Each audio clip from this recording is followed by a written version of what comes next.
Channel Ramya ಜ್ಯೋತಿಷಕ್ಕೆ ಸ್ವಾಗತ.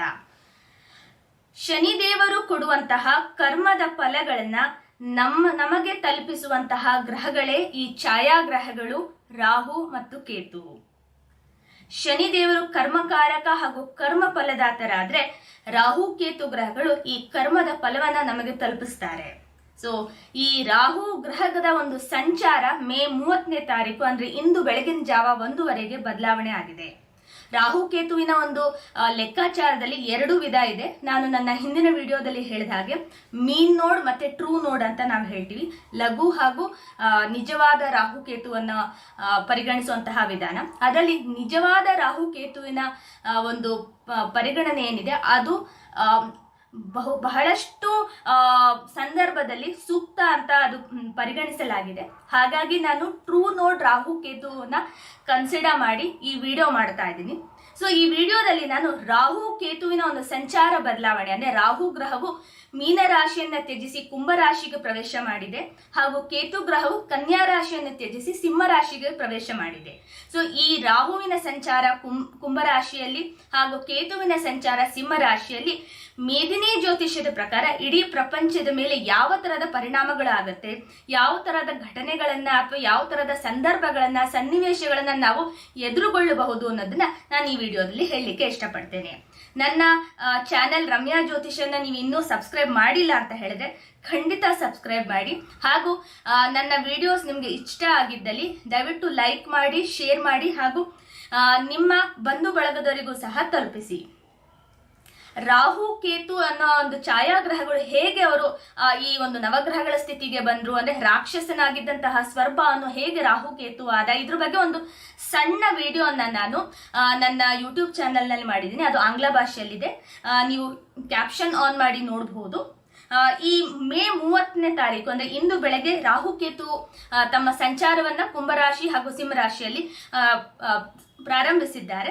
So ಈ ಒಂದು ಸಂಚಾರ ಮೇ 30ರಿಂದ 2025ನೇ ಇಸ್ವಿ ಮೇ 30ರಿಂದ ನವೆಂಬರ್ 25 2026ನೇ ಇಸ್ವಿವರೆಗೂ ಈ ಒಂದು ಸಂಚಾರ ಅಂದ್ರೆ ರಾಹು ಕೇತುವಿನ ಸಂಚಾರ ಈ ರಾಶಿಗಳಲ್ಲಿ ಇರುತ್ತೆ. ಸೊ ಈಗ ನಾನು ಹೇಳುವಂತಹ ಎಲ್ಲಾ ಪರಿಣಾಮಗಳು ಈ 18 ತಿಂಗಳಿಗೆ ಮೀಸಲಾಗಿದೆ. ಸೊ ಈ 18 ತಿಂಗಳಲ್ಲಿ ನಾವು ಈ ತರದ ಒಂದು ಜಾಗತಿಕ ರೂಪಾಂತರವನ್ನ ಸಹ ನೋಡಬಹುದು ಅಂತ ನಾನು ಹೇಳಲಿಕ್ಕೆ ಇಷ್ಟಪಡ್ತೇನೆ. ಸೊ ರಾಹು ಗ್ರಹವು ಅಥವಾ ಕೇತು ಗ್ರಹವು ರಾಕ್ಷಸರಾಗಿರೋದ್ರಿಂದ ಅವರ ಒಂದು ಫಲಗಳನ್ನ ನಮಗೆ ಅಂದ್ರೆ ಕರ್ಮದ ಫಲಗಳನ್ನ ನಮಗೆ ಅವು ತಲುಪಿಸುವಂತ ವಿಧಾನ ಸಹ ಅವರ ಒಂದು ಸ್ವಭಾವಕ್ಕೆ ತಕ್ಕಂತಾಗಿರುತ್ತೆ. ಸೊ ರಾಹು ಬಂದು ಮಾಯಾವಿದ್ಯಾ ಪ್ರವೀಣ ಅಂತಾನೆ ಹೇಳ್ತೀವಿ. ಯಾಕಂದ್ರೆ ರಾಕ್ಷಸರು ಮಾಯಾವಿದ್ಯಾ ಪ್ರವೀಣರಾಗಿದ್ರು, ಅವರು ಸಹ ಮಹಾ ಮೇಧಾವಿಗಳಾಗಿದ್ರು. ಯಾಕಂದ್ರೆ ದೈತ್ಯರ ಗುರು ಶುಕ್ರಾಚಾರ್ಯರು ಸರ್ವಶಾಸ್ತ್ರ ಪ್ರವಕ್ತಾರರು ಅಂತ ಹೇಳ್ತೀವಿ. ನಾವು ಏನು ಶುಕ್ರನ ಒಂದು ಮಂತ್ರ ಹೇಳ್ತೀವಿ ಅದರಲ್ಲಿ ಶುಕ್ರನನ್ನ ಅಥವಾ ಶುಕ್ರಾಚಾರ್ಯನ ಸರ್ವಶಾಸ್ತ್ರ ಪ್ರವಕ್ತಾರರು ಅಂತ ಹೇಳ್ತೀವಿ. ಸೊ ಅದರಿಂದ ರಾಹು ಕೇತುಗಳಿಗೂ ಸಹ ಶಾಸ್ತ್ರಗಳ ಜ್ಞಾನ ಬಹಳಷ್ಟು ಉತ್ತಮವಾಗಿದೆ. ಆದರೆ ಅವು ಅದನ್ನ ಎಕ್ಸಿಕ್ಯೂಟ್ ಮಾಡುವಂತಹ ಒಂದು ವಿಧಾನ ಮಾತ್ರ ಸ್ವಲ್ಪ ವಿಚಿತ್ರವಾಗಿದೆ ಹಾಗೂ ನಮಗೆ ಅಂದ್ರೆ ಶಾಸ್ತ್ರೀಯ ಬದ್ಧವಾಗಿರುವಂತಹ ನಮ್ಮ ಸನಾತನ ಧರ್ಮೀಯರಿಗೆ ಅದು ಸ್ವಲ್ಪ ವಿಚಿತ್ರವಾಗಿ ಕಾಣಿಸುತ್ತೆ. ಸೊ ಈ ರಾಹು ಕೇತುವಿನ ಒಂದು ಏನು ಸಂಚಾರ ಶುರುವಾಗಿದೆ ಇದು ಇಡೀ ಜಗತ್ತಿನಲ್ಲಿ ಒಂದು ಅಭೂತಪೂರ್ವವಾದ ಒಂದು ರೂಪಾಂತರವನ್ನ ಸೃಷ್ಟಿಸುತ್ತೆ. ಸೊ ಇಡೀ ಒಂದು ಜಗತ್ತೇ ಒಂದು ವಿಭಿನ್ನಮಯವಾದ ಲೋಕಕ್ಕೆ ಪ್ರಯಾಣಿಸುವಂತಹ ಸಾಧ್ಯತೆ ಇದೆ. ಯಾಕಂದ್ರೆ ರಾಹು ಗ್ರಹವು ಕಾಲಪುರುಷ ಕುಂಡಲಿಯಲ್ಲಿ ಕುಂಭರಾಶಿಯ 11ನೇ ಮನೆ ಬರೋದ್ರಿಂದ ಅಲ್ಲಿ 11ನೇ ಮನೆಯಲ್ಲಿ ಸಂಚಾರ ಮಾಡೋದ್ರಿಂದ ಯಾವುದೇ ಗ್ರಹವು ಏಕಾದಶ ಸ್ಥಾನದಲ್ಲಿ ಸ್ಥಿತರಾಗಿದ್ದಾಗ ಉತ್ತಮ ಫಲಗಳನ್ನೇ ಕೊಡ್ತಾರೆ. ಹಾಗಾಗಿ ರಾಹು ಗ್ರಹವು ಸಹ ಕುಂಭರಾಶಿಯಲ್ಲಿ ಉತ್ತಮ ಫಲಗಳನ್ನೇ ಕೊಡುತ್ತೆ. ಅಂದ್ರೆ ಮೇಜರ್ ಆಗಿ ಅಂದ್ರೆ ಸಾಕಷ್ಟು ಪ್ರತಿಶತ 80ರಿಂದ 90% ಉತ್ತಮ ಫಲಗಳನ್ನೇ ನಾವು ರಾಹು ಗ್ರಹದಿಂದ ನಾವು ಅಪೇಕ್ಷಿಸಬಹುದು. ಅದರಲ್ಲೂ ಕುಂಭ ರಾಶಿಯನ್ನ ರಾಹು ಗ್ರಹವು ತನ್ನದೇ ರಾಶಿಯನ್ನೊಂಗೆ ಪರಿಗಣಿಸುತ್ತೆ. ರಾಹು ಮತ್ತು ಕೇತುವಿಗೆ ಯಾವುದೇ ತರಹದ ಒಂದು ರಾಶಿಯ ಒಂದು ಲಾರ್ಡ್ಶಿಪ್ ರಾಶಿಯ ಅಧಿಪತಿ ಸ್ಥಾನ ಇಲ್ಲ. ಆದ್ರೆ ರಾಹು ಗ್ರಹವು ಕುಂಭ ರಾಶಿಯನ್ನ ಮತ್ತೆ ಕೇತು ಗ್ರಹವು ವೃಶ್ಚಿಕ ರಾಶಿಯನ್ನ ತನ್ನದೇ ರಾಶಿಯಾಗಿ ಪರಿಗಣಿಸಿರೋದ್ರಿಂದ ಈ ಸಮಯದಲ್ಲಿ ರಾಹು ಗ್ರಹವು ಕುಂಭ ರಾಶಿಯಲ್ಲಿದ್ದು ಅಭೂತಪೂರ್ವವಾದಂತಹ ಉತ್ತಮ ಫಲಗಳನ್ನ ಕೊಡುವಂತಹ ಬಹಳಷ್ಟು ಸಾಧ್ಯತೆ ಖಂಡಿತ ಇದೆ. ಸೊ ಈ ಸಮಯದಲ್ಲಿ ನಾವು ಏನೇನು ಅಪೇಕ್ಷಿಸಬಹುದು ಅಂದ್ರೆ ಒಂದು ತಂತ್ರಜ್ಞಾನ ಕ್ರಾಂತಿ ಅನ್ನೋದು ಶುರುವಾಗತ್ತೆ. ಈಗಾಗಲೇ ನಾವು ಒಂದು 2-3 ವರ್ಷದಿಂದ, ಅಂದ್ರೆ ರಾಹು ಗ್ರಹವು ಮೇಷರಾಶಿಯಲ್ಲಿ ಇದ್ದಾಗಲೇ, ಯಾಕಂದ್ರೆ ಅದು ತಲೆಯನ್ನ ಸೂಚಿಸೋದ್ರಿಂದ ಅಲ್ಲಿದ್ದಾಗಲೇ ಆರ್ಟಿಫಿಷಿಯಲ್ ಇಂಟೆಲಿಜೆನ್ಸ್ ಅಥವಾ ಕೃತಕ ಬುದ್ಧಿಮತ್ತೆಯನ್ನ ನಮ್ಮ ಇಡೀ ಜಗತ್ತಿಗೆ ಪರಿಚಯಿಸಿತ್ತು. ಮುಂಚೆನೂ ಸಹ ಅದ್ರ ಬಗ್ಗೆ ಒಂದು ಏನು ತಯಾರಿ ಆಗ್ತಿತ್ತು, ಅದರ ಒಂದು ಪ್ರಚಾರ ಆಗ್ತಿತ್ತು. ಬಟ್ ಆದ್ರೆ ಇಡೀ ಜಗತ್ತಿಗೆ ಆರ್ಟಿಫಿಷಿಯಲ್ ಇಂಟೆಲಿಜೆನ್ಸ್ ಅಥವಾ ಕೃತಕ ಬುದ್ಧಿಮತ್ತೆ ಬಗ್ಗೆ ಗೊತ್ತಾಗಿದ್ದು 2022 ನವೆಂಬರ್ 26ನೇ ತಾರೀಕು, ಯಾವಾಗ ChatGPT ಇದು ರಿಲೀಸ್ ಆದಾಗ. ಸೊ ಅಲ್ಲಿವರೆಗೂ ಅಷ್ಟು ಜನಕ್ಕೆ ಗೊತ್ತಿರಲಿಲ್ಲ. ಸೊ ಈ ಆರ್ಟಿಫಿಷಿಯಲ್ ಇಂಟೆಲಿಜೆನ್ಸ್ ಅನ್ನೋದು ಈಗ ಲಾಸ್ಟ್ 2.5-3 ವರ್ಷದಲ್ಲಿ ಸಾಕಷ್ಟು ಬೆಳೆದಿರೋದ್ರಿಂದ, ಮತ್ತು ಈ AI ಟೂಲ್ಸ್ ಅನ್ನೋದು ಸಾಕಷ್ಟು ತಂತ್ರಜ್ಞಾನದಲ್ಲಿ ಸಾಕಷ್ಟು ಮೈಲಿಗಲ್ಲನ್ನು ಸಹ ದಾಟಿರೋದ್ರಿಂದ ಈಗ ಈ ಆರ್ಟಿಫಿಷಿಯಲ್ ಇಂಟೆಲಿಜೆನ್ಸ್ ಕೃತಕ ಬುದ್ಧಿಮತ್ತೆ ಅನ್ನೋದು ಸರ್ವೇ ಸಾಮಾನ್ಯವಾಗಿ ಆಗ್ಲಿಕ್ಕೆ ಶುರುವಾಗುತ್ತೆ. ಸೊ ಮುಂದಿನ 18 ತಿಂಗಳಲ್ಲಿ ತಂತ್ರಜ್ಞಾನ ಕ್ರಾಂತಿ, ಅದರಲ್ಲೂ ಆರ್ಟಿಫಿಷಿಯಲ್ ಇಂಟೆಲಿಜೆನ್ಸ್ ಫೀಲ್ಡ್ ಅಲ್ಲಿ ನಾವು ಬಹಳಷ್ಟು ಅಪೇಕ್ಷಿಸಬಹುದು. ಸೊ ಈ ಜೈವಿಕ ತಂತ್ರಜ್ಞಾನವೂ ಸಹ ಸಾಧ್ಯತೆ ಇದೆ ಈ ಸಮಯದಲ್ಲಿ, ಮತ್ತು ಬಾಹ್ಯಾಕಾಶ ತಂತ್ರಜ್ಞಾನದಲ್ಲೂ ಸಹ ಪ್ರಗತಿಪರವಾದಂತಹ ನಾವೀನ್ಯತೆಗಳನ್ನ ನಾವು ಈ ಸಮಯದಲ್ಲಿ ನೋಡಬಹುದು. ಸೊ ಆರ್ಟಿಫಿಷಿಯಲ್ ಇಂಟೆಲಿಜೆನ್ಸ್ ಒಂದೇ ಅಲ್ಲದೆ ಜೈವಿಕ ತಂತ್ರಜ್ಞಾನ ಅಂದ್ರೆ ಬಯೋಟೆಕ್ನಾಲಜಿ ಮತ್ತು ಬಾಹ್ಯಾಕಾಶ ತಂತ್ರಜ್ಞಾನ ಅಂದ್ರೆ ಸ್ಪೇಸ್ ಟೆಕ್ನಾಲಜಿ, ಇದರಲ್ಲೂ ಸಹ ನಾವು ಒಂದು ಹೊಸದಾದ ಬೆಳವಣಿಗೆಗಳು ಮತ್ತೆ ನಮ್ಮ ಕಲ್ಪನೆಗೂ ಮೀರಿದಂತಹ ಬೆಳವಣಿಗೆಗಳನ್ನ ನಾವು ನೋಡಬಹುದು. ಇನ್ನು ವೈದ್ಯಕೀಯ ಕ್ಷೇತ್ರದಲ್ಲಿ ಬಹಳಷ್ಟು ಆವಿಷ್ಕಾರಗಳನ್ನ ನಾವು ಈ ಸಮಯದಲ್ಲಿ ನಾವು ಅಪೇಕ್ಷಿಸಬಹುದು. ಎಷ್ಟೇ ಸಮಸ್ಯೆಗಳು ವೈದ್ಯಕೀಯ ಕ್ಷೇತ್ರದಲ್ಲಿ ನಾವು ನೋಡ್ತಾ ಇದ್ದೀವೋ, ಯಾವುದೇ ತರಹದ ಒಂದು ಕೊರತೆ ಕುಂದುಗಳಾಗಿರ್ಬೋದು, ಇದೆಲ್ಲವನ್ನ ಸಹ ತಂತ್ರಜ್ಞಾನದ ಮೂಲಕ ವೈದ್ಯಕೀಯ ಕ್ಷೇತ್ರದಲ್ಲಿ ಆವಿಷ್ಕಾರಗಳನ್ನ ಮಾಡಲಿಕ್ಕೆ ನಾವು ನೋಡ್ಲಿಕ್ಕೆ ಸಹ ನಾವು ಶುರು ಮಾಡ್ತೇವೆ, ಮತ್ತು ಹೊಸ ಔಷಧಗಳ ಅಭಿವೃದ್ಧಿಯೂ ಸಹ ಆಗತ್ತೆ. ಯಾಕೆಂದ್ರೆ ಕೇತು ಗ್ರಹವು ಸಿಂಹ ರಾಶಿಯಲ್ಲಿರೋದ್ರಿಂದ, ಮತ್ತು ಗುರು ಗ್ರಹವು ಆದಷ್ಟು ಬೇಗ ಕರ್ಕಾಟಕ ರಾಶಿಗೂ ಬರೋದ್ರಿಂದ, ಮತ್ತೆ ರಾಹು ಗ್ರಹವು ಕುಂಭ ರಾಶಿ, ಅಂದ್ರೆ ಈ ಸೈಂಟಿಸ್ಟ್ಗಳು ಅಥವಾ ಈ ಫಿಲಾಸಫರ್ಸ್ ಮತ್ತೆ ಒಂದು ಮೇಧಾವಿಗಳ ಒಂದು ರಾಶಿ ಅಂತಾನೆ ಕುಂಭ ರಾಶಿ ಹೇಳೋದ್ರಿಂದ, ಸೊ ಈ ಸಮಯದಲ್ಲಿ ಗುರುಗ್ರಹವು ಮಿಥುನ ರಾಶಿಯಲ್ಲಿದ್ದು ಈ ರಾಹುವನ್ನು ಸಹ ವೀಕ್ಷಿಸೋದ್ರಿಂದ, ಸೊ ಈ ಎಲ್ಲ ಫಲಗಳ ಈ ಎಲ್ಲ ಒಂದು ಪೊಸಿಷನ್ಸ್ ನ ಪ್ರಕಾರ ನಾ ಹೇಳಲಿಕ್ಕೆ ಹೋದ್ರೆ ಈ ಸಮಯದಲ್ಲಿ ನಾವು ವೈದ್ಯಕೀಯ ಆವಿಷ್ಕಾರಗಳನ್ನ ನಾವು ನೋಡ್ತೀವಿ, ಮತ್ತು ಹೊಸ ಔಷಧಿಗಳ ಅಭಿವೃದ್ಧಿ ಆಗುತ್ತೆ. ಮತ್ತೆ ಒಂದು ವೈದ್ಯಕೀಯ ಕ್ಷೇತ್ರ ಈಗ ಒಂದು ವಿಭಿನ್ನವಾದ ಒಂದು ಮೈಲಿಗಲ್ಲನ್ನ ಸಹ ಮುಟ್ಟುತ್ತೆ. ಇನ್ನು ಸಾಧ್ಯತೆಯ ಒಂದು ಗಡಿಗಳು ಏನಿರುತ್ತೆ ಅದನ್ನ ಸಹ ಮೀರಿ ಬೆಳೆಯುವಂತಹ ಸಮಯ ಈ ಮುಂದಿನ 18 ತಿಂಗಳಾಗಿದೆ. ಸೊ ಮುಂದಿನ 18 ತಿಂಗಳು ನಮ್ಮ ಇಡೀ ಜಗತ್ತಿನಲ್ಲಿ ಸಾಕಷ್ಟು ಬದಲಾವಣೆ ಆಗುವಂತಹ ಸಾಧ್ಯತೆ ಇದೆ. In a positive way also and in somewhat in negative way also. ಯಾಕಂದ್ರೆ ರಾಹು ಗ್ರಹವು ಕುಂಭ ರಾಶಿಯಲ್ಲಿದ್ದು ಒಂದು ಅಭೂತಪೂರ್ವವಾದಂತಹ ಅಂದ್ರೆ 80 to 90% ಒಳ್ಳೆಯ ರಿಸಲ್ಟ್ಸ್ ನ ಕೊಡುತ್ತೆ. ಬಟ್ ಆದ್ರೆ ಕೇತು ಗ್ರಹವು ಸಿಂಹ ರಾಶಿಯಲ್ಲಿದ್ದು ಅಷ್ಟಾಗಿ ಒಳ್ಳೆಯ ಫಲಗಳನ್ನು ಕೊಡೋದಿಲ್ಲ. ಯಾಕಂದ್ರೆ ಸಿಂಹ ರಾಶಿ ಒಂದು ಸೂರ್ಯನ ರಾಶಿ ಆಗಿರೋದ್ರಿಂದ ಕೇತು ಗ್ರಹವು ಸೂರ್ಯ ರಾಶಿಯಲ್ಲಿ ಅಷ್ಟಾಗಿ ಅಥವಾ ಚಂದ್ರ ರಾಶಿಯಲ್ಲಿ ಅಷ್ಟಾಗಿ ಒಳ್ಳೆಯ ಫಲಗಳನ್ನ ಕೊಡಲ್ಲ. ಯಾಕಂದ್ರೆ ಎರಡು ರಾಹು ಕೇತು ಇಬ್ರು ಸಿಂಹ ರಾಶಿ ಕರ್ಕಾಟಕ ರಾಶಿ ಬಂದಾಗ್ಲೇನೆ ಈ ಹೈಯರ್ ಕ್ಲಾಸ್ ಆಫ್ ಪೀಪಲ್ ಅಥವಾ ಈ ಉನ್ನತವಾದಂತಹ ಹುದ್ದೆಯಲ್ಲಿರುವಂತಹ ಜನರಿಗೆ ಸಾಕಷ್ಟು ತೊಂದರೆಗಳನ್ನ ಕೊಡುತ್ತೆ. ಸೊ ಏನು ತೊಂದರೆ ಕೊಡುತ್ತೆ ಅನ್ನೋದನ್ನ ನಾವು ನೋಡೋಣ. ಫಸ್ಟ್ ಬನ್ನಿ. ಸೊ ಈಗ ರಾಹು ಗ್ರಹದ್ದು ನಾನು ಏನ್ ಹೇಳಿದಿನೋ ತಂತ್ರಜ್ಞಾನದ ಪ್ರಕಾರ ಅದು ಎಲ್ಲ ಪಾಸಿಟಿವ್ ರಿಸಲ್ಟ್ಸ್ ಆಯಿತು. ಈಗ ನಾನು ಹೇಳಲಿಕ್ಕೆ ಹೋಗಿರೋದು ನೆಗೆಟಿವ್ ರಿಸಲ್ಟ್ಸ್ ಇದೆ ತಂತ್ರಜ್ಞಾನ ವೈದ್ಯಕೀಯದ್ರಲ್ಲಿ. ಸೊ ತಂತ್ರಜ್ಞಾನದಲ್ಲಿ ಇಷ್ಟು ಒಳ್ಳೆ ಒಂದು ರಿಸಲ್ಟ್ಸ್ ಕೊಡ್ಲಿಕ್ಕೆ ಶುರುವಾದಾಗ ಕೇತು ಗ್ರಹವು ಸಿಂಹ ರಾಶಿಯಲ್ಲಿರೋದ್ರಿಂದ ಮತ್ತೆ ಉನ್ನತ ಹುದ್ದೆಯಲ್ಲಿರೋರ್ನ ಅದರಲ್ಲೂ 48 ವಯಸ್ಸನ್ನ ಮೀರಿ ಮೇಲಿರುವಂತಹ ಅವ್ರಿಗೆ ಈಗ ಕೆಲಸವನ್ನ ಕಳೆದುಕೊಳ್ಳುವಂತಹ ಭಯ ಶುರುವಾಗುತ್ತೆ. ಮತ್ತೆ ಅದು ಒಂದು ಸಾಧ್ಯತೆನೂ ಸಹ ಇದೆ ಆಗಸ್ಟ್ ಮತ್ತು ಸೆಪ್ಟೆಂಬರ್ ತಿಂಗಳಲ್ಲಿ. ಯಾಕೆಂತ ಹೇಳಿದ್ರೆ ಸಿಂಹ ರಾಶಿ ಬಂದು ಒಂದು ಸೂರ್ಯನ ರಾಶಿ ಆಗಿಂದ ಸೂರ್ಯ ಬಹಳ ಇಂಪಾರ್ಟೆಂಟ್ ಒಂದು ಕರಿಯರ್ ಪ್ರೊಫೆಷನ್ಗೆ ನೋಡ್ಬೇಕು ಅಂತ ಹೋದ್ರೆ. ಸೊ ಸೂರ್ಯ ಒಂದು ಆಗಸ್ಟ್ 15-16 ತಾರೀಕು ಯಾವಾಗ ಸಿಂಹ ಸಂಕ್ರಮಣ ಆಗುತ್ತೋ ಅವಾಗ ಸಿಂಹ ರಾಶಿಯನ್ನು ಪ್ರವೇಶಿಸಿದಾಗ ಅವಾಗ ಕೇತು ಅಲ್ಲೇ ಇರೋದ್ರಿಂದ ಅದರ ಒಂದು ಎಫೆಕ್ಟ್ ಏನಾಗುತ್ತೆ, ಒಂದು ಈ ಲೀಡರ್ಶಿಪ್ ರೋಲ್ಸ್ ಅಂತ ಇರ್ತಾರಲ್ಲ, ನಾಯಕತ್ವ ಹುದ್ದೆಗಳಲ್ಲಿ ಇರ್ತಾರಲ್ಲ ಅವ್ರಿಗೂ ಸಹ ಇದು ಎಫೆಕ್ಟ್ ಆಗುತ್ತೆ. ಸೊ ಪ್ರೈವೇಟ್ ಸೆಕ್ಟರ್ ಅಲ್ಲಿ ಇರೋರ್ಗೂ ಎಫೆಕ್ಟ್ ಆಗುತ್ತೆ, ಪಬ್ಲಿಕ್ ಸೆಕ್ಟರ್ ಅಲ್ಲಿ ಇರೋರ್ಗೂ ಎಫೆಕ್ಟ್ ಆಗುತ್ತೆ, ಮತ್ತೆ ಸರ್ಕಾರಿ ನೌಕರರಾಗಿರುವಂತಹ ಅವ್ರಿಗೂ ಸಹ ಇದು ಸ್ವಲ್ಪ ಒಂದು ಎಫೆಕ್ಟ್ ಕೊಡುತ್ತೆ. ಅಲ್ಲೂ ಸಹ ತುಂಬಾ ಈ ಆರ್ಟಿಫಿಷಿಯಲ್ ಇಂಟೆಲಿಜೆನ್ಸ್ ಉಪಯೋಗಿಸಲಿಕ್ಕೆ ಬಹಳಷ್ಟು ಶುರು ಮಾಡಬಹುದು. ಮತ್ತೆ ಎಲ್ಲಾ ಕಡೆ ಇದ್ರ ಬಗ್ಗೆ ಒಂದು ಅಪ್ಸ್ಕಿಲ್ ಮಾಡಿ ನೀವು ಇದನ್ನ ಬಗ್ಗೆ ನೀವು ಓದಿ ಕೌಶಲ್ಯವನ್ನ ನೀವು ಅಭಿವೃದ್ಧಿ ಪಡಿಸ್ಕೊಳ್ಳಿ ಅಂತ ಸಾಕಷ್ಟು ಪ್ರೆಷರ್ ಬರ್ಬೋದು. ಸೊ ಎಲ್ಲಾ ಕಡೆ ಆರ್ಟಿಫಿಷಿಯಲ್ ಇಂಟೆಲಿಜೆನ್ಸ್ ದ ಒಂದು ಪ್ರೆಷರ್ ಅಥವಾ ಮ್ಯಾನ್ಯುಯಲ್ ವರ್ಕ್ ಕಡಿಮೆ ಮಾಡಿ ನೀವು ಆದಷ್ಟು ಆಟೋಮೇಟ್ ಮಾಡಿ ಅನ್ನೋದು ಆಲ್ರೆಡಿ ಶುರು ಆಗಿದೆ. ಈಗ ಇನ್ನೂ ಜಾಸ್ತಿ ಆಗತ್ತೆ ಅಂತ ನಾನು ಹೇಳಲಿಕ್ಕೆ ಇಷ್ಟಪಡ್ತೇನೆ. ಕೇತು ಗ್ರಹವು 48ನೇ ವಯಸ್ಸಿಗೆ ಮಚ್ಯೂರ್ ಆಗೋದ್ರಿಂದ, ಅಂದ್ರೆ ಒಂದು ದಾಟೋದ್ರಿಂದ, ಆ 48ನೇ ವಯಸ್ಸಿನಿಂದ ಮೇಲಿರುವಂತಹ ಯಾರು ನೌಕರರಿರ್ತಾರೆ ಅಥವಾ ಒಂದು ಒಳ್ಳೆ ಹುದ್ದೆಯಲ್ಲಿರುವಂತಹ ಅಧಿಕಾರಿಗಳೇನಿರ್ತಾರೆ ಅವರಿಗೆ ಈ ಸಮಯದಲ್ಲಿ ಬಹಳಷ್ಟು ತೊಂದರೆ ಇದೆ ಅಂತ ನಾನು ಹೇಳಲಿಕ್ಕೆ ಇಷ್ಟಪಡ್ತೇನೆ. ನಿಮ್ಮ ಜಾತಕದಲ್ಲಿ ಕೆಲಸ ಕಳ್ಕೊಳ್ಳುವಂತಹ ಯೋಗ ಇದ್ರೆ ಅಥವಾ ನಿಮ್ಮ ದಶೆ ಅಂತರ್ದಶೆ ಅದನ್ನ ಸೂಚಿಸ್ತಾ ಇದ್ರೆ ಅವಾಗ ಖಂಡಿತ ಈ ಸಮಯದಲ್ಲಿ ಆಗಬಹುದು. ಇದನ್ನ ಸಹ ಹೇಳಲಿಕ್ಕೆ ಇಷ್ಟಪಡ್ತೇನೆ. ಮತ್ತೆ ಇಷ್ಟಲ್ಲದೆ ಇನ್ನು ವೈದ್ಯಕೀಯ ಕ್ಷೇತ್ರಕ್ಕೆ ಬಂದ್ರೆ, ಒಂದು ಕೇತು ಗ್ರಹ ಒಂದು ವೈರಸ್ ಆದ್ರಿಂದ ಸೊ ಈ ಸಮಯದಲ್ಲಿ ಯಾವುದೋ ಒಂದು ಹೊಸ ವೈರಸ್ ನಿಂದಾಗಿ ತೊಂದರೆಗಳು ಶುರು ಆಗ್ಬಹುದು. ಈಗಾಗಲೇ ನಮ್ಗೆ ಕೋವಿಡ್ ಒಂದು ರೂಪಾಂತರಿಯಾದಂತಹ ಒಮಿಕ್ರಾನ್, JN ವೈರಸ್ ಅಥವಾ ಒಂದೆಲ್ಲ ವರ್ಷನ್ಸ್ ಬಂದಿದೆ. ಸೊ ಇದರಲ್ಲಿ ಇನ್ನು ಹೆಚ್ಚಳವಾಗುತ್ತೆ. ಮತ್ತೆ ಯಾವಾಗ ಕುಜ ಗ್ರಹವು ಅಂದ್ರೆ ಕುಜನು ಬಂದು ರೋಗಕಾರಕನಾಗಿರೋದ್ರಿಂದ ಜೂನ್ 7ನೇ ತಾರೀಕು ಕುಜ ಗ್ರಹವು ಸಿಂಹ ರಾಶಿಗೆ ಪ್ರವೇಶ ಮಾಡ್ತಾನೆ. ಸೊ ಈ ಜೂನ್ 7ರಿಂದ ಜುಲೈ 28ರವರೆಗೂ ಕುಜಗ್ರಹವು ಸಿಂಹ ರಾಶಿಯಲ್ಲಿ ವಾಸ ಮಾಡೋದ್ರಿಂದ ಈ ಸಮಯದಲ್ಲಿ ನಮಗೆ ಈ ವೈರಸ್ನ ಒಂದು ತೊಂದರೆ ಏನಿದೆ ಅದು ಜಾಸ್ತಿ ಆಗಬಹುದು. ಸೊ ಅದರಲ್ಲೂ ಜುಲೈ 10ರಿಂದ ಜುಲೈ 28ರವರೆಗೆ ಇದರ ಒಂದು ಪ್ರಭಾವ ಅಥವಾ ಪ್ರಮಾಣ ಬಹಳಷ್ಟು ಜೋರಾಗಿರುತ್ತೆ. ಸೊ ಈ ಸಮಯದಲ್ಲಿ ಬಹಳಷ್ಟು ರೀತಿಯಲ್ಲಿ ನಮಗೆ ಈ ವೈರಸ್ನ ಒಂದು ತೊಂದರೆ ಆಗ್ಬೋದು. ಸಾಕಷ್ಟು ಈ ಒಂದು ರೋಗ ಏನಿದೆ, ಇದು ಪ್ಯಾಂಡಮಿಕ್ ಏನಿದೆ, ಇದು ಇನ್ನೂ ಹಬ್ಬಬಹುದು. ಅದರ ಒಂದು ಸಾಧ್ಯತೆ ಸಹ ಈ ಸಮಯದಲ್ಲಿ ಇದೆ. ಅದಲ್ಲದೆ ಕುಜಗ್ರಹವು ಸಿಂಹ ರಾಶಿಗೆ ಬರೋದ್ರಿಂದ ಆರ್ಮಿಯು ಸಹ ಬಹಳಷ್ಟು, ಅಂದ್ರೆ ನಮ್ಮ ನೌಕಾಪಡೆ ಆಗಿರ್ಬೋದು, ನಮ್ಮ ಸೇನಾಪಡೆ ಆಗಿರ್ಬೋದು ಅಥವಾ ವಾಯುಪಡೆ, ಇವೆಲ್ಲವೂ ಸಹ ಬಹಳಷ್ಟು ಎಚ್ಚರಿಕೆಯಿಂದ ಇರುತ್ತೆ. ಯಾಕಂದ್ರೆ ಅವ್ರಿಗೊಂದು ಇಂಟೆಲಿಜೆನ್ಸ್ ಇಂದ ಒಂದು ಮಾಹಿತಿ ಸಹ ಸಿಗ್ಬೋದು, ಈ ತರ ಏನೋ ಒಂದು ಆಗುವಂತ ಸಾಧ್ಯತೆ ಇದೆ, ಎಚ್ಚರಿಕೆಯಿಂದಿರಿ ಅಂತ. ಸೊ ಹಾಗಾಗಿ ಈ ಮೂರು ಸಹ ಗಡಿಗಳಲ್ಲಿ ವೆರಿ ಅಲರ್ಟ್ ಆಗಿರ್ತಾರೆ. ಸೊ ಏನೋ ಒಂದು ಅಹಿತಕರ ಘಟನೆಗಳು ಸಹ ನಡೆಯುವಂತಹ ಸಾಧ್ಯತೆ ಇದೆ. ಯಾಕಂದ್ರೆ ಕೇತು ಗ್ರಹವು ಯಾವಾಗ ಪಂಚಮಕ್ಕೆ ಬರುತ್ತೋ ಅವಾಗ ಈ ವೈರಸ್ ಇಂದ ತೊಂದರೆ ಅಥವಾ ಒಂದು ರೋಗಗಳಿಂದ ಜನರು ಸಾಯೋದು ಅದು ಒಂದು ಬರುತ್ತೆ. ಪ್ಲಸ್ ಇನ್ನೊಂದು ಉನ್ನತ ಹುದ್ದೆಯಲ್ಲಿರೋರ್ಗೂ ಸಮಸ್ಯೆ, ಈ ದೇಶದ ಒಂದು ಪ್ರಮುಖ ಹುದ್ದೆಯಲ್ಲಿರೋರ್ಗೂ ಸಹ ಅವರ ಏನಪ್ಪ ಜೀವಕ್ಕೆ ತೊಂದರೆ ಆಗುವಂತಹ ಘಟನೆಗಳು ನಡಿಬಹುದು.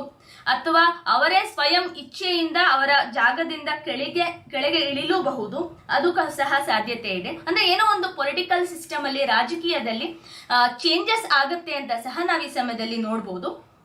ಮತ್ತೆ ಈ ಸಮಯದಲ್ಲಿ ನಾನು ಹೇಗೆ ಹೇಳಿದಾಗೆ ಸೇನಾಪಡೆಗಳು, ಮೂರು ಪಡೆಗಳು ಬಹಳಷ್ಟು ಸಶಸ್ತ್ರರಾಗಿ ಸನ್ನದ್ಧರಾಗೋದ್ರಿಂದ, ಯಾಕಂದ್ರೆ ಇಂಟೆಲಿಜೆನ್ಸ್ ಏಜೆನ್ಸಿ ಅವ್ರಿಗೆ ನ್ಯೂಸ್ ಬರುತ್ತೆ. ಯಾಕಂದ್ರೆ ಕೇತು ಬಂದು ಸ್ಪೈ, ಇಂಟೆಲಿಜೆನ್ಸ್ ಏಜೆನ್ಸಿ, ಗುಪ್ತಚರ ಇಲಾಖೆಯನ್ನ, ಬೇಹುಗಾರಿಕೆಯನ್ನು ಸಹ ಸೂಚಿಸೋದ್ರಿಂದ ಅದು ಬಂದು ಸಿಂಹ ರಾಶಿ ಅಂದ್ರೆ ರಾಜನ ಮನೆಯಲ್ಲಿ ಬಂದು ಕೂರೋದ್ರಿಂದ, ಮತ್ತೆ ಕುಜ ಬಂದು ಸೇನಾಪತಿ ಆಗಿರೋದ್ರಿಂದ, ಸೊ ಸೇನಾಪತಿ, ರಾಜ ಮತ್ತು ಬೇಹುಗಾರಿಕೆ ಮತ್ತೆ ಈ ಏನದು ಗುಪ್ತಚರ ಇಲಾಖೆ, ಈ ಮೂರುಗಳ ಒಂದು ಸಂಗಮ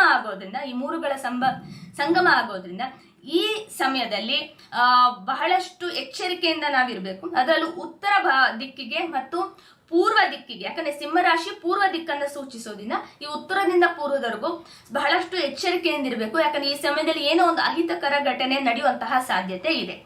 ಅದರಲ್ಲೂ ಒಂದು ನ್ಯಾಚುರಲ್ ಡಿಸಾಸ್ಟರ್ ಸಹ ಆಗಬಹುದು ಈ ಸಮಯದಲ್ಲಿ. ಯಾಕಂದ್ರೆ ಶನಿ ಅಲ್ಲಿ ಮೀನ ರಾಶಿಯಲ್ಲಿ ಇರೋದ್ರಿಂದ ಅಲ್ಲಿ ವಕ್ರಿನೂ ಆಗೋದ್ರಿಂದ ಜುಲೈ 13ನೇ ತಾರೀಕು, ಅದ್ರ ಬಗ್ಗೆ ನಾನು ಬೇರೆ ವಿಡಿಯೋ ಮಾಡ್ತೀನಿ. ಬಟ್ ಅದೇ ಜುಲೈನಲ್ಲಿ ವಕ್ರಿನೂ ಆಗೋದ್ರಿಂದ ಶನಿ ದೇವರು ಅವಾಗ ಅಲ್ಲಿ ಜಲರಾಶಿನೂ ಆಗೋದ್ರಿಂದ ಜಲಗಂಡಾಂತರಗಳು ಸಾಧ್ಯತೆ ಇದೆ, ಅದರಲ್ಲೂ ಪೂರ್ವ ದಿಕ್ಕಿನಲ್ಲಿ. ಹಾಗೂ ಶನಿ ವಕ್ರಿಯಾಗಿ ಕುಂಭರಾಶಿಯ ಫಲಗಳನ್ನು ಕೊಡಕ್ ಶುರು ಆಗೋದ್ರಿಂದ, ಶನಿ ರಾಹು ಒಟ್ಟಿಗೆ ಕುಂಭರಾಶಿ ಫಲಗಳು ಕೊಟ್ಟಾಗ ಮತ್ತು ಕುಜ ಕೇತು ಆ ಸಮಯದಲ್ಲಿ ಸಿಂಹರಾಶಿ ಫಲ ಕೊಡುತ್ತಿದ್ದಾಗ ಎರಡು ಒಂದು 5-11 ಆಕ್ಸಸ್ ಅಲ್ಲಿಂದ ಇದು ಸ್ಟಾಕ್ ಮಾರ್ಕೆಟ್ಸ್ ಅಥವಾ ಒಂದು ಫಿನಾನ್ಷಿಯಲ್ ಮಾರ್ಕೆಟ್ಸ್ಗೂ ಸಹ ಒಳ್ಳೇದಿಲ್ಲ. ಶೇರ್ ಮಾರ್ಕೆಟ್ಗಂತೂ ಒಳ್ಳೆ ಸಮಯ ಅಲ್ವೇ ಅಲ್ಲ ಈ ಸಮಯ. ಈ ಸಮಯದಲ್ಲಿ ಸ್ಪೆಕ್ಯುಲೇಷನ್ಸ್ ಎಲ್ಲ ಉಲ್ಟಾ ಹೊಡೆಯೋ ಸಾಧ್ಯತೆ ಇದೆ. ಅದರಲ್ಲೂ ಮೆಟಲ್ ಸೆಕ್ಟರು, ಮೈನಿಂಗ್ ಸೆಕ್ಟರು, ಈ ಆಟೋಮೊಬೈಲ್ ಸೆಕ್ಟರು, ಇದರಲ್ಲೆಲ್ಲ ಸ್ವಲ್ಪ ಸಮಸ್ಯೆಗಳು ಬರಬಹುದು. ಮತ್ತೆ ಕೆಲವೊಂದು ವಿಷಯದಲ್ಲಿ ಬಹಳಷ್ಟು ಹಾನಿ ಸಹ ಆಗಬಹುದು. ಸೊ ಈ ತರ ಎಲ್ಲ ಇರೋದ್ರಿಂದ ಏನೇನು ಕಾರಕತ್ವಗಳನ್ನ ಹೇಳ್ತಾನೋ ಅಂತ ಫೀಲ್ಡ್ ಗಳಲ್ಲಿ, ಅಂತ ಏರಿಯಾದಲ್ಲಿ ಬಹಳಷ್ಟು ತೊಂದರೆಗಳಾಗುವಂತ ಸಾಧ್ಯತೆ ಇದೆ. ಯಾಕಂದ್ರೆ ಶನಿ ಮತ್ತು ರಾಹು ಇಬ್ರು ಒಟ್ಟಿಗೆ ಫಲಗಳನ್ನ ಕೊಡ್ತಾ ಇದ್ದಾರೆ ಅಂತ ಹೇಳಿದ್ರೆ ಅದು ಡಬಲ್ ಶನಿ ಆಗಿರುತ್ತೆ, ಇಲ್ಲ ಡಬಲ್ ರಾಹು ಆಗಿರುತ್ತೆ. ಸೊ ಅದು ಇನ್ನೂ ಘನಘೋರವಾಗಿರುತ್ತೆ, ಬೀಭತ್ಸವಾಗಿರುತ್ತೆ ಅಂತ ಹೇಳ್ಬೋದು. ಯಾಕಂದ್ರೆ ಶನಿ ರಾಹುವಿನ ಒಂದು ವೆರಿ ಕ್ಲೋಸ್ ಕಂಜಂಕ್ಷನ್ ಯಾವಾಗ 20, 21, 22 ಏಪ್ರಿಲ್ ತಾರೀಕು ಆಗಿತ್ತು. ನಾನು ಅದನ್ನ ಎಚ್ಚರಿಸಿದ್ದೆ ನನ್ನ ಇನ್ಸ್ಟಾಗ್ರಾಮ್ ಚಾನಲ್ ಅಲ್ಲಿ ಹಾಗೂ ಯೂಟ್ಯೂಬ್ ಚಾನಲ್ ಅಲ್ಲಿ. ಹಾಗಂತೆಯೇ ಆಯ್ತು ಸಹ. ಯಾಕಂದ್ರೆ ಶನಿ ರಾಹು ಲೈಕ್ ಕ್ರೂರ ಗ್ರಹಗಳಲ್ಲಿ ಕ್ರೂರ ಗ್ರಹಗಳು. ಸೊ ಅವರ ಒಂದು ಕಂಜಂಕ್ಷನ್ ಆದಾಗ ಅದಾಗಬೇಕಿತ್ತು. ಹಾಗೆ ಈಗ ಪುನಃ ಒಂಥರ ಕಂಜಂಕ್ಷನ್ ಟೈಪೇ ಆಗ್ತಿದೆ ಇಲ್ಲಿ. ಸೊ ಹಾಗಾಗಿ ಇದು ಸಹ ಒಳ್ಳೆಯ ಸಮಯ ಅಲ್ಲ, ಅದನ್ನ ನಾನು ಹೇಳಲಿಕ್ಕೆ ಇಷ್ಟಪಡ್ತೇನೆ. ಸೊ ಇಷ್ಟಲ್ಲದೆ ನಾವು ಆರೋಗ್ಯ ಮಾದರಿಯಾಗಿ ನಾ ಹೇಳಿದೆ, ಮತ್ತೆ ಆರೋಗ್ಯದ ಬಗ್ಗೆ ಸಾಕಷ್ಟು ಜಾಗೃತಿ ಇಡೀ ಜಗತ್ತಿನಲ್ಲಿ ಎಲ್ರಿಗೂ ಸಹ ಮೂಡ್ಲಿಕ್ಕೆ ಶುರುವಾಗುತ್ತೆ. ಮತ್ತೆ ವೈದ್ಯಕೀಯ ಕ್ಷೇತ್ರದಲ್ಲಿ ಸಾಕಷ್ಟು ದೊಡ್ಡ ಬದಲಾವಣೆಗಳು ಸಹ ಆಗುತ್ತೆ. ಮತ್ತೆ ಸಾಮಾಜಿಕವಾಗಿ ಕೆಲವೊಂದು ವಿಚಾರಗಳೇನಿದೆ ಅದು ಸಹ ಸರಿಯಾಗಿ ಹೋಗಕ್ ಶುರು ಆಗುತ್ತೆ. ಸೊ ಸಮಾಜದಲ್ಲಿ ಈಗ ಕೇತು ಪಂಚಮದಲ್ಲಿ ಬಂದಾಗ ಏನಂತ ಹೇಳ್ತೀವಿ, ಅದ್ರಲ್ಲಿ ಅಫ್ಲಿಕ್ಟ್ ಆದಾಗ, ಕೇತು ಬಂದು ಈ ಕುಜನ ಜೊತೆ ಗ್ರಸ್ತನಾದಾಗ, ಮತ್ತೆ ಅಂತಹ ಒಳ್ಳೆ ಪೊಸಿಷನ್ ಅಲ್ಲಿ ಇದ್ರೆ, ಯಾಕಂದ್ರೆ ಕುಜ ಕೇತು ಇಬ್ರು ಒಂದೇ ತರ ಆಗ್ತಾರೆ ನೋಡಿ. ಇಲ್ಲಿ ಶನಿವತ್ ರಾಹು ಕುಜವತ್ ಕೇತು ಅಂತ ನಾವು ಹೇಳ್ತೀವಿ, ಅದೇ ಕಾಂಬಿನೇಷನ್ 5-11 ಬರುತ್ತೆ. ಸೊ ಡಬಲ್ ಕುಜ ಅವ್ರ ಡಬಲ್ ಕೇತು, ಇಲ್ಲ ಡಬಲ್ ಶನಿ ಅಥವಾ ಡಬಲ್ ರಾಹು, ಈ ತರ ಕಾಂಬಿನೇಷನ್ ಬರೋದ್ರಿಂದ ಏನಾಗುತ್ತೆ, ಸಾಕಷ್ಟು ಸವಾಲುಗಳನ್ನ ಅಧಿಕಾರ ವರ್ಗದಲ್ಲಿರೋರು ಎದುರಿಸಬೇಕಾಗಿ ಬರುತ್ತೆ. ಸರ್ಕಾರಕ್ಕೂ ಸಹ ಇದು ವೆರಿ ಚಾಲೆಂಜಿಂಗ್ ಟೈಮ್ ಆಗಿರುತ್ತೆ. ನಾಯಕತ್ವ ಬದಲಾವಣೆಗಳಾಗ್ಬೋದು, ಜಾಗತಿಕವಾಗೂ ಸಹ ಎಸ್ಪೆಷಲಿ ಈ ವೆಸ್ಟರ್ನ್ ಕಂಟ್ರೀಸ್ ಅಲ್ಲಿ ಸಾಧ್ಯತೆ ಇದೆ. ಆದ್ರೆ ರಾಹು ಗ್ರಹವು ಗಲ್ಫ್ ಕಂಟ್ರೀಸ್ ನಲ್ಲಿ ಇರೋದ್ರಿಂದ, ರಾಹು ಗ್ರಹನ ಗಲ್ಫ್ ಕಂಟ್ರೀಸ್ಗೆ ನಾವು ರೆಪ್ರೆಸೆಂಟ್ ಮಾಡೋದ್ರಿಂದ, ಗಲ್ಫ್ ಕಂಟ್ರೀಸ್ ಆರ್ಟಿಫಿಷಿಯಲ್ ಇಂಟೆಲಿಜೆನ್ಸ್ ಇಂದ ಬಹಳಷ್ಟು ಉಪಯೋಗವನ್ನ ಪಡೆಯುವಂತಹ ಸಾಧ್ಯತೆ ಇದೆ. ಸೊ ಇದು ಒಂದು ನಾವು ಬಹಳವಾಗಿ ಗಮನಿಸಬೇಕಾದಂಥದ್ದು. ಮತ್ತೆ ಹಳೆಯ ವ್ಯವಸ್ಥೆಗಳು ಏನಿದೆ ಇದರ ವಿರುದ್ಧ ಬೌದ್ಧಿಕ ದಂಗೆಯ ಸಹ ಸಾಧ್ಯತೆ ಇದೆ. ಮತ್ತೆ ಭಾವನಾತ್ಮಕ ವಿಚ್ಛಿನ್ನತೆ ಮತ್ತೆ ಅದನ್ನ ಬದಲಾವಣೆ ಆಗುವಂತಹ ಸಾಧ್ಯತೆಗಳು ಬಹಳಷ್ಟು ಇದೆ. ಮತ್ತೆ ಒಂದು ಡಿಟ್ಯಾಚ್ಮೆಂಟ್, ಯಾಕಂದ್ರೆ ಕೇತು ಆ ಡಿಟ್ಯಾಚ್ಮೆಂಟ್ ನ ತೋರಿಸೋದ್ರಿಂದ ಭಾವನಾತ್ಮಕವಾಗಿ ನಾವು ನಮ್ಮವರಿಂದನೇ ಸ್ವಲ್ಪ ದೂರ ಆಗುವಂಥದ್ದು ಅಥವಾ ಬೇರೆ ಏನೋ ಒಂದು ಮಾಡ್ಲಿಕ್ಕೆ ಇಚ್ಛೆ ಪಡೋದು, ಅದು ಸಹ ಸಾಧ್ಯತೆ ಈ ಸಮಯದಲ್ಲಿ ಇದೆ. ಯಾಕಂದ್ರೆ 5ನೇ ಮನೆ ಒಂದು ಇಮೋಷನ್ಸ್ ನ ತೋರಿಸುತ್ತೆ, ಭಾವನೆಗಳನ್ನ ತೋರಿಸುತ್ತೆ. ಕೇತು ಬಂದು ಡಿಟ್ಯಾಚ್ಮೆಂಟ್, ಅದರಿಂದ ಒಂದು ದೂರ ಸರಿಯೋದಾಗಿದ್ದರಿಂದ ಸೊ ನಮ್ಮ ಪ್ರೀತಿ ಪಾತ್ರದಿಂದ ನಾವು ಸ್ವಲ್ಪ ದೂರ ಸರಿಯೋದು ಅಥವಾ ಒಂದು ಅಂತರವನ್ನ ಕಾಯ್ದುಕೊಳ್ಳೋದು ಸಹ ಈ ಸಮಯದಲ್ಲಿ ಸಾಧ್ಯತೆ ಇದೆ. ಸೊ ಸಾಮಾಜಿಕವಾಗಿ ಈ ಬದಲಾವಣೆಗಳು ಸಹ ಆಗಬಹುದು. ಮತ್ತೆ ಕೇತು ಯಾವುದೇ ಒಂದು ರಾಶಿಯಲ್ಲಿ ಬಂದಾಗ, ಅದರಲ್ಲೂ ಪಂಚಮಕ್ಕೆ ಬಂದಾಗ ಬಹಳ ಇಂಪಾರ್ಟೆಂಟ್. ಯಾಕಂದ್ರೆ character of a person always ನಾವು 5ನೇ ಮನೆ 2ನೇ ಮನೆ ನೋಡ್ತೀವಿ. 2ನೇ ಮನೆಯಲ್ಲಿ ಸಂಸ್ಕಾರವನ್ನು ನೋಡೋದ್ರಿಂದ 2ನೇ ಮನೆಯನ್ನು ಕನ್ಸಿಡರ್ ಮಾಡ್ತೀವಿ. ಆದ್ರೆ 5ನೇ ಮನೆ ಇಸ್ ವೆರಿ ಇಂಪಾರ್ಟೆಂಟ್. ಯಾಕಂದ್ರೆ ಪೂರ್ವ ಪುಣ್ಯದಿಂದನೇ ಒಬ್ಬ ಮನುಷ್ಯನ ಕ್ಯಾರೆಕ್ಟರ್ ಸಹ ಡಿಸೈಡ್ ಆಗೋದ್ರಿಂದ. ಸೊ ಈ ಸಮಯದಲ್ಲಿ ಒಂದು ಇಮ್ಮೋರಲ್ ಆಕ್ಟಿವಿಟೀಸು ಅಥವಾ ಪಬ್ಲಿಕ್ ಅಲ್ಲಿ ಒಂದು ಸಾಮಾಜಿಕವಾಗಿ ಜನರಲ್ಲಿ ಯಾವುದೋ ಒಂದು ಮಾರ್ಗದಲ್ಲಿ ನಡೆದು ನಾವು ಕೆಲಸ ಮಾಡ್ಕೋಬೇಕು, ಕೆಲಸ ಗಿಟ್ಟಿಸ್ಕೋಬೇಕು, ಇಂಥ ಒಂದು ಸಾಧ್ಯತೆ ಶುರುವಾಗುತ್ತೆ. ಯಾಕಂದ್ರೆ ಅಷ್ಟಮಾಧಿಪತಿ ಕುಜ ಪಂಚಮಕ್ಕೆ ಬರ್ತಾ ಇದ್ದಾನೆ, ಮತ್ತೆ ಅಲ್ಲಿ ಆಲ್ರೆಡಿ ರಾಹು ಕೇತು ಆಕ್ಸಸ್ ಇದೆ. ಸೊ ಹಾಗಾಗಿ ಕುಜ ಕೇತು ಪಂಚಮದಲ್ಲಿ ಬಂದಾಗ ಒಂದು ಫಿನಾನ್ಷಿಯಲ್ ಸ್ಕ್ಯಾಮ್ ಸಹ ಒಂದು ಈಚೆ ಬರ್ಬೋದು, ಅಥವಾ ಏನೋ ಒಂದು ಹಣಕಾಸಿನ ವ್ಯವಹಾರದಲ್ಲಿ ಒಂದು ದೊಡ್ಡ ಗೋಟಾಲ ಸ್ಕ್ಯಾಮ್ ತರ ಆಗಿ ಅದು ಈಚೆ ಬಂದು ಅದರಿಂದ ಮಾರ್ಕೆಟ್ ಕುಸಿಬಹುದು, ಇದು ಸಹ ಸಾಧ್ಯತೆ ಇದೆ. ಸೊ ಇಷ್ಟೆಲ್ಲ ಘಟನೆಗಳು ನೆಕ್ಸ್ಟ್ 3-4 ತಿಂಗಳಲ್ಲಿ ಆಗುವಂತಹ ಸಾಧ್ಯತೆ ಇದೆ. ಇದೆಲ್ಲ ಆದ್ಮೇಲೆ ಗುರು ಗ್ರಹವು ಕರ್ಕಾಟಕ ರಾಶಿಗೆ ಬಂದಾಗ ಅದು ಒಂದು ವಿಭಿನ್ನವಾದ ಒಂದು ಮಾರ್ಗವನ್ನು ತೋರಿಸುತ್ತೆ, ಒಂದು ಸತ್ಯ ಮಾರ್ಗ, ಧರ್ಮ ಮಾರ್ಗವನ್ನು ತೋರಿಸುತ್ತೆ. ಆದ್ರೆ ಅದರಲ್ಲಿ ಬಹಳಷ್ಟು ಕಡಿಮೆ ಜನ ನಡಲಿಕ್ಕೆ ಹೋಗ್ತಾರೆ, ಯಾಕಂದ್ರೆ ಅದು ಬಹಳ ಕಠಿಣ ಮಾರ್ಗ. ಆದ್ರೆ ಈ ಒಂದು ಏನು ಸಮಸ್ಯೆಗಳೆಲ್ಲ ಬರುತ್ತೆ, ಇದರಿಂದ ಸಾಕಷ್ಟು ಬದಲಾವಣೆಗಳು ಖಂಡಿತ ಸಮಾಜದಲ್ಲಿ ಆಗತ್ತೆ. ಸೊ ಈ ಡ್ರಗ್ ಟ್ರಾಫಿಕಿಂಗು ಅಥವಾ ಈ ಏನೇ ಒಂದು ಏನು ಸಮಾಜಕ್ಕೆ ವಿರುದ್ಧವಾದ ಒಂದು ಘಟನೆಗಳಿರುತ್ತೆ ಅಥವಾ ಒಂದು ಏನು ಆಕ್ಟಿವಿಟೀಸ್ ಇದೆ, ಅದೆಲ್ಲ ಸಹ ಈ ಸಮಯದಲ್ಲಿ ಮುಂಚೆ ನಡೆದಿದ್ರು ಅಥವಾ ಈಗ ನಡೆಯುತ್ತೆ ಅಗೇನ್, ಅಥವಾ ಅದರ ಒಂದು ಎಕ್ಸ್ಪೋಷರ್ ಸಹ ಆಗುತ್ತೆ ಈ ಜಗತ್ತಿನಲ್ಲಿ ಅಂತ ನಾನು ಹೇಳಲಿಕ್ಕೆ ಇಷ್ಟಪಡ್ತೇನೆ. ಇನ್ನು ಮುಖ್ಯವಾಗಿ ನಾವು ಹೇಳಲಿಕ್ಕೆ ಹೋದ್ರೆ, ಸಾಮೂಹಿಕವಾಗಿ ನಮ್ಮ ಕರ್ಮಗಳೇನಿದೆ ಹಿಂದಿನ 5-6 ವರ್ಷದಲ್ಲಿ ಅದು ಬಹಳ ಘನಘೋರವಾಗಿತ್ತು. ಹಾಗಾಗಿ ಕೋವಿಡ್ನ ಒಂದು ಸಮಯ ಬಂತು, ಆದರೂ ನಾವಿನ್ನೂ ಎಚ್ಚೆತ್ಕೊಂಡಿಲ್ಲ. ಸೊ ಹಾಗಾಗಿ ಕೆಲವೊಂದು ಘಟನೆಗಳು ಅಹಿತಕರವಾದದ್ದು ಇನ್ನಷ್ಟು ನಡೀತಾ ಹೋಗುತ್ತೆ. ಆದ್ರೆ ಯಾರು ಧಾರ್ಮಿಕವಾಗಿ, ಯಾರು ಒಂದು ಸ್ಪಿರಿಚುವಲ್ ಲೈಫ್ ಲೀಡ್ ಮಾಡ್ತಿರ್ತಾರೋ ಅವರಿಗೆ ಈ ಸಮಯ ಬಹಳ ಉತ್ತಮವಾಗಿದೆ ಅಂತ ಹೇಳಲಿಕ್ಕೆ ಇಷ್ಟಪಡ್ತೇನೆ. ಯಾಕಂದ್ರೆ ಕೇತು ಪಂಚಮದಲ್ಲಿ ಬಂದಾಗ ಧಾರ್ಮಿಕ ಕಾರ್ಯಗಳಿಗೆ, ಅದು ಮಂತ್ರ ಚಾಂಟಿಂಗ್ ಅಂತ ಹೇಳ್ತೀವಿ, ಮಂತ್ರ ಸಿದ್ಧಿ ಮಾಡ್ಕೊಳ್ಳಿಕ್ಕೆ, ಮಂತ್ರದಲ್ಲಿ ಸಾಧನೆ ಮಾಡ್ಲಿಕ್ಕೆ ಬಹಳ ಉತ್ತಮವಾದ ಸಮಯ. ಯಾಕಂದ್ರೆ ಕಾಲ್ಪುರುಷ ಕುಂಡಿಯಲ್ಲಿ ಕೇತು ಸಿಂಹರಾಶಿಗೆ ಬಂದಾಗ ಒಂದು ಡಿಟರ್ಮಿನೇಷನ್, ಡೆಡಿಕೇಶನ್, ಸೂರ್ಯನಂತೆ ಅದನ್ನ ತೋರಿಸ್ತಾನೆ. ಸೊ ನೀವು ಧಾರ್ಮಿಕವಾಗಿ ಇದ್ರೆ, ನೀವು ಒಂದು ಸ್ಪಿರಿಚುವಲ್ ಆಧ್ಯಾತ್ಮಿಕವಾಗಿ ನೀವು ಜೀವನವನ್ನ ನಡೆಸ್ತಾ ಇದ್ರೆ ಈ ಸಮಯ ನಿಮಗೆ ಬಹಳ ಉತ್ತಮ. ಈ ಸಮಯವನ್ನು ನೀವು ಇನ್ನಷ್ಟು ಉಪಯೋಗಿಸ್ಕೋಬಹುದು. ಆದ್ರೆ ರಾಹು 11ನೇ ಮನೆಯಲ್ಲಿ ಇರೋದ್ರಿಂದ ಲಾಭವನ್ನ ಅಧಿಕವಾಗಿ ಕೊಡ್ತಾನೆ, ಹಣಕಾಸಿನ ಲಾಭವನ್ನು ಅಚ್ಚುಕಟ್ಟಾಗಿ ಕೊಡ್ತಾನೆ. ಬಟ್ ಆದ್ರೆ ನಿಮ್ಮಲ್ಲಿ ಅದಕ್ಕೆ ಒಂದು ಲಾಲಸೆ ಅಥವಾ ಒಂದು ಗ್ರೀಡಿನೆಸ್ ಏನಿದೆ, ದುರಾಸೆ ಏನಾದ್ರು ನಿಮ್ಮಲ್ಲಿ ಉತ್ಪತ್ತಿ ಆದ್ರೆ ನಿಮಗೆ ಅಷ್ಟೇ ನಷ್ಟವನ್ನ ರಾಹು ಗ್ರಹ ಕೊಡ್ತಾನೆ. ಯಾಕಂದ್ರೆ ಫಸ್ಟ್ ಆತ ಯಾವತ್ತೂ ಒಬ್ಬ ಮನುಷ್ಯನ ಎಳ್ಕೋಬೇಕು ಅಂದ್ರೆ ಅವನಿಗೆ ಒಂದು ಆಸೆ ದುರಾಸೆ ತೋರಿಸ್ತಾನೆ. ಆ ಆಸೆಯಿಂದ ದುರಾಸೆಯಾಗಿ ಮನುಷ್ಯ ರಾಹು ಗ್ರಹದ ಹತ್ರ ಹೋದ್ರೆ ಕಂಪ್ಲೀಟ್ ಪಾಪರ್ ಆಗಿ ಅವನು ವಾಪಸ್ ಕಳಿಸ್ತದೆ. ಯಾಕಂದ್ರೆ ರಾಹು ಗ್ರಹ ಏನೇ ಕೊಟ್ರು ಹೋಗ್ತಾ ಎಲ್ಲವನ್ನ ತಗೊಂಡು ಹೋಗುವಂತಹ ಸಾಧ್ಯತೆ ಇದೆ. ಆದ್ರೆ ಎಲ್ಲವನ್ನ ಏನ್ ಕೊಡ್ತಾನೆ ಅದನ್ನ ಸಂಪೂರ್ಣವಾಗಿ ತೆಗೆದು ಇಟ್ಕೋಬೇಕು ಅಂತ ಅಂದ್ರೆ ನಾವು ಆದಷ್ಟು ತಾಳ್ಮೆಯಿಂದ ಹಾಗೂ ನ್ಯಾಯಪರವಾಗಿರ್ಬೇಕು. ಅವಾಗಷ್ಟೇ ಕೊಟ್ಟಿದ್ದು ಸಹ ನಮ್ಮ ಹತ್ರ ಉಳ್ಕೊಳಕ್ ಸಾಧ್ಯ. ಯಾಕಂದ್ರೆ ಶನಿ ದೇವರ ಆತರ ಒಂದು ಟೆಸ್ಟಿಂಗ್ ಇದೆ. ನಮ್ಮ ಒಂದು ಕರ್ಮ ಮಾಡಿದಾಗ ಒಂಥರ ಟೆಸ್ಟಿಂಗು, ಆಮೇಲೆ ಕೊಟ್ಟ ಮೇಲೆ ಒಂಥರ ಟೆಸ್ಟಿಂಗು. ಸೊ ಇದು ಒಂದು ಪರೀಕ್ಷೆ ಏನಂದಿದೆ ಅದು ಯಾವತ್ತೂ ಮುಗಿಯೋದೇ ಇಲ್ಲ ಅಂತ ನಾನು ಹೇಳಲಿಕ್ಕೆ ಇಷ್ಟಪಡ್ತೇನೆ. ಸೊ ಇಷ್ಟು ಫಲಗಳು ಈ ರಾಹು ಕೇತುವಿನ ಒಂದು ಸಂಚಾರ ಬದಲಾವಣೆಯಿಂದ ಮೇದಿನಿ ಜ್ಯೋತಿಷದ ಪ್ರಕಾರ ಆಗುವಂತಹ ಬದಲಾವಣೆಗಳು. ನಿಮಗೆ ಈ ವಿಡಿಯೋ ಇಷ್ಟ ಆಗಿದ್ದಲ್ಲಿ ದಯವಿಟ್ಟು ಲೈಕ್ ಮಾಡಿ, ಶೇರ್ ಮಾಡಿ, ಹಾಗೂ ನಿಮ್ಮ ಒಂದು ಏನು ಫೀಡ್ಬ್ಯಾಕ್ ಇದೆ ಅಥವಾ ಒಪಿನಿಯನ್ ಇದೆ ಅದನ್ನ ಕಮೆಂಟ್ ಸೆಕ್ಷನ್ ಅಲ್ಲಿ ತಿಳಿಸಿ. ಸೊ ಈ ಮುಂದಿನ 18 ತಿಂಗಳಲ್ಲಿ ಸಾಕಷ್ಟು ಚೇಂಜ್ ಆಗುವಂತ ಸಾಧ್ಯತೆ ಇದೆ. ಸೊ ಮುಂದಿನ 4-5 ತಿಂಗಳಲ್ಲೇ ಸಾಕಷ್ಟು ಘಟನೆಗಳು ನಡೀಬಹುದು. ಮುಂದಿನ ವರ್ಷದಲ್ಲೂ ಸಹ ಗುರುಗ್ರಹದ ಒಂದು ಇನ್ಫ್ಲುಯೆನ್ಸ್ ಇಂದ, ಹಾಗೂ ಯಾಕಂದ್ರೆ ಗುರುಗ್ರಹದ ದೃಷ್ಟಿ ರಾಹು ಮೇಲೆ ಬೀಳೋದ್ರಿಂದ ನಮ್ಗೆ ತಂತ್ರಜ್ಞಾನದ ವಿಷಯ ಬಹಳಷ್ಟು ಉತ್ತಮ ಆಗುತ್ತೆ. ಅದೇ ಕೇತು ಮೇಲೆ ಬೀಳೋದ್ರಿಂದ ಈ ಡಿಸೀಸ್ ಸ್ಪ್ರೆಡ್ ಆಗೋದು, ಮತ್ತೆ ಇಮ್ಮೋರಲ್ ಆಕ್ಟಿವಿಟೀಸ್ ನ ಏನ್ ಹೇಳಿದೆ, ಸ್ಕ್ಯಾಮ್ ಬರೋದು, ಇವೆಲ್ಲ ಸಹ ಸಾಧ್ಯತೆ ಈ ಸಮಯದಲ್ಲಿ ಇದೆ. ಸೊ ಅದು ಅಲ್ಲದೆ ಪ್ರಮುಖ ಹುದ್ದೆಯಲ್ಲಿರುವಂತಹ ನಮ್ಮ ದೇಶದ ರಾಜಕೀಯದಲ್ಲಿ ಅಥವಾ ಒಂದು ಪ್ರಮುಖ ಹುದ್ದೆಯಲ್ಲಿರುವಂತಹ ಒಬ್ಬರಿಗೆ ಬಹಳಷ್ಟು ತೊಂದರೆ ಇದೆ ಈ ಸಮಯದಲ್ಲಿ.